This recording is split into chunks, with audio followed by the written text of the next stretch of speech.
Ça y est, Trump a fait annuler le G7. La vraie raison à ça tombait le même jour que le match de MMA à la Maison Blanche qu'il organise pour son anniversaire. T'imagines du MMA à la Maison Blanche? T'imagines le siège du pouvoir exécutif américain rempli de mecs qui ont trop envie de se taper dessus avec d'autres mecs? Bah oui, la Maison Blanche quoi. C'est juste un mardi en fait. Attends, des garçons qui veulent se battre avec d'autres garçons, c'est pas ça la politique? Attends, je suis perdue moi. N'empêche, entre ça et le Capitole, ça fait quand même déjà 2 fois que Trump invite des hommes à enlever leur t-shirt quelque part. Voilà, je dis ça, je dis rien. La sexualité est un spectre, Donald, tu finiras par trouver ta place là-dedans. Je déclare ce jeudi 15 février 2026, on est en février, janvier 2026, journée mondiale de Gay Donald. Tu sais comment on a su que le président américain avait reporté sa venue au G7 pour un spectacle de bagarre, Valérie? Non. Tu sais comment? Non, comment? Parce qu'il l'a dit. Il a juste dit, il a même pas inventé une excuse. Il ment pas, Trump. Bah voilà, faut reconnaître une qualité quand on envoie une fasciste. Oui, mais transparent quand même.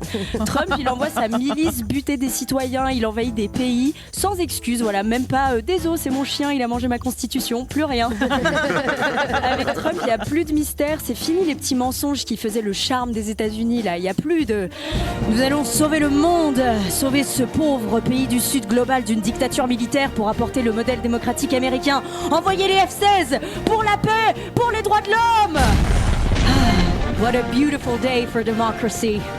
Voilà, aujourd'hui les États-Unis, ils font même plus semblant. T'imagines, ton métier, c'est expert en géopolitique. T'as fait 10 ans d'études. T'es invité sur un plateau télé pour décrypter la stratégie de Donald Trump.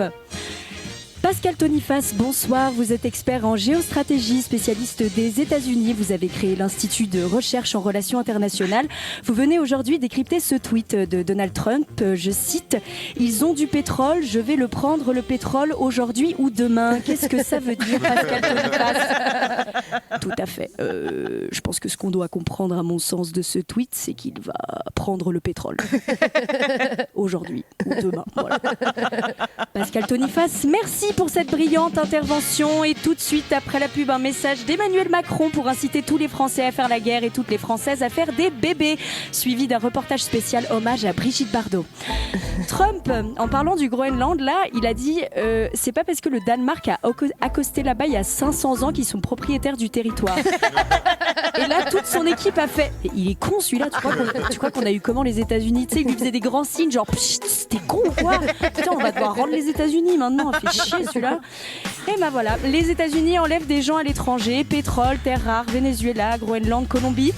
Dès que t'as un truc intéressant à prendre, ils viennent te chercher. Moi, je te jure, Valérie, j'ai peur que 2 mecs des forces spéciales américaines viennent me chercher parce que mon conseiller chômage m'a dit à haute voix que j'étais une femme pleine de ressources. Je te jure.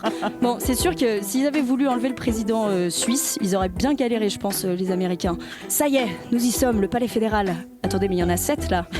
Pour lequel? C'est qui le président? Comment ça, c'est un tournus? Allez, va expliquer aux Américains que notre conseil fédéral fonctionne somme toute selon le même principe qu'une partouze. Alors voilà, du palais fédéral à la Maison Blanche, le principe vaut pour tout le monde et c'est ce que je nous souhaite à tous et tous. Faites l'amour, pas la guerre. Couleur 3.